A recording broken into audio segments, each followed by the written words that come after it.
భారత్ ఆడిన T20 world cup మ్యాచ్‌లు, మరి ముఖ్యమైన మ్యాచ్‌లు.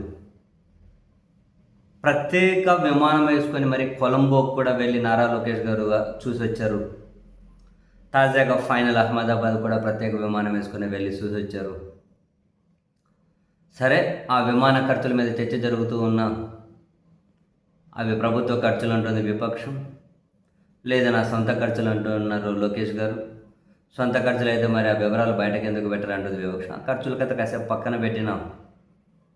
సరే, తన క్రికెట్ మీద ఆసక్తి, ఇంతకుముందు ఎప్పుడైనా వెళ్ళి చూసి వచ్చారా, ఇప్పుడే చూసి వస్తున్నారా, అధికారంలో లేనప్పుడు కూడా వెళ్ళారా, ఇవంతా చర్చలు కాసేపు పక్కన పెడితే, నారా లోకేష్ గారి ప్రమోషన్ కోసం దీన్ని బ్రహ్మాండంగా వాళ్ళ టీం ఉపయోగించుకుంటూ బ్రహ్మాండంగా ఎలివేట్ చేస్తూ ఉన్నారు. సరే, ఆ తప్పేం లేకపోవచ్చేమో.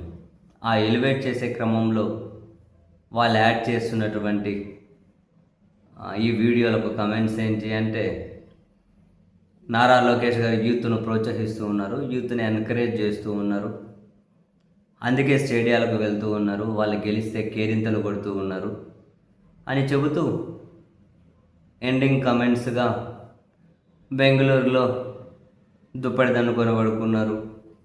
ఇవన్నీ చూసి బెంగళూరులో టీవీలు పగిలిపోతూ ఉంటాయి. అంటే మొత్తం మీద జగన్మోహన్ రెడ్డి గారిని కూడా వీళ్ళు ట్రోలు అంటే తిడుతూ కమెంట్లు పెడుతూ ఉన్నారు.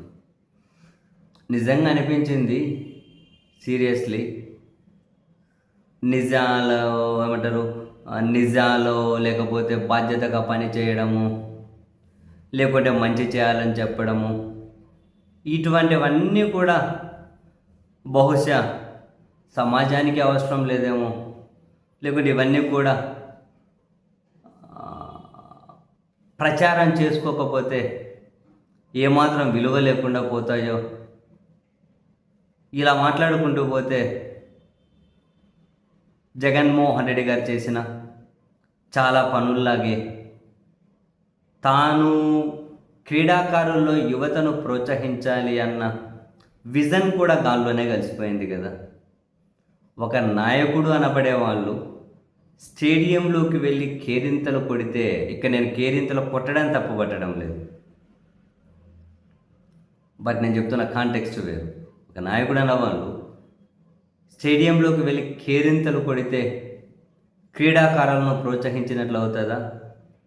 లేదా ఒక నాయకుడు అనేవాళ్ళు ఊర్లో అంటే గ్రామ స్థాయి నుంచే రాష్ట్ర స్థాయి వరకు వాళ్ళ ప్రతిభను వెలికి తీయాలి అని చెప్పి ఆడుదాం ఆంధ్ర అని ప్రతి సంవత్సరం డిసెంబర్లో నిర్వహించాలి అని చెప్పి ఆ కార్యక్రమానికి శ్రీకారం చుట్టి 36 లక్షల మందిని ఈ కార్యక్రమంలో భాగస్వాములను చేసి ఆటలాడించి దానికోసం ఒక 100 కోట్ల రూపాయలు కేటాయించి, 100 కోట్లు అన్నారు, మళ్ళీ రివైజ్డ్ ఎస్టిమేట్లో ఒక 119 కోట్లేమో అని చెప్పి అన్నారు.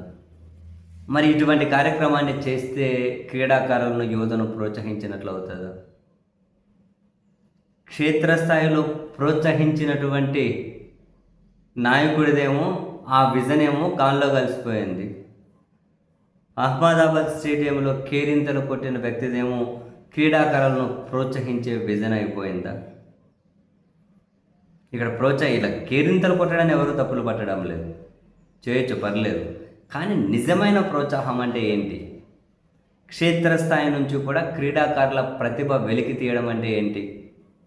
వాళ్ళకు అవకాశాలు కల్పించడం, వాళ్లకు ప్రైజ్ మనీలు ఇచ్చి, క్రికెట్ కిట్లు ఇచ్చి, అంటే మొత్తం మీద ఈ క్రీడాకారులు, రకరకాల క్రీడాకారులకు వాళ్ళకి ఆసక్తి ఉన్న క్రీడలకు సంబంధించి కిట్లు ఇచ్చి ప్రోత్సహించి ఈ విధంగా చేస్తే అదేమో బూత్ అయిపోయింది. ఆడుదాం ఆంధ్ర అనే కార్యక్రమం బూత్ అయిపోయింది. స్టేడియంలోకి వెళ్ళి ఎంతో 1 లక్షల మంది ఆ కార్యక్రమాన్ని, కోట్ల మంది కార్యక్రమాన్ని టీవీలో వీక్షించారు, వేల మంది ఆ కార్యక్రమాన్ని ప్రత్యక్షంగా స్టేడియంలో ఉండి చూసి ఉంటారు. చూడడం కాదు విజన్, చూడడం కాదు క్రీడాకారులను ప్రోత్సహించడం అంటే. క్షేత్రస్థాయిలో వాళ్ళకు ఒక వేదిక కల్పించడం, క్షేత్రస్థాయిలో ప్రతిభను వెలికి తీసే విధంగా సహకారం అందించడం, దాన్ని కదా విజన్ అంటారు.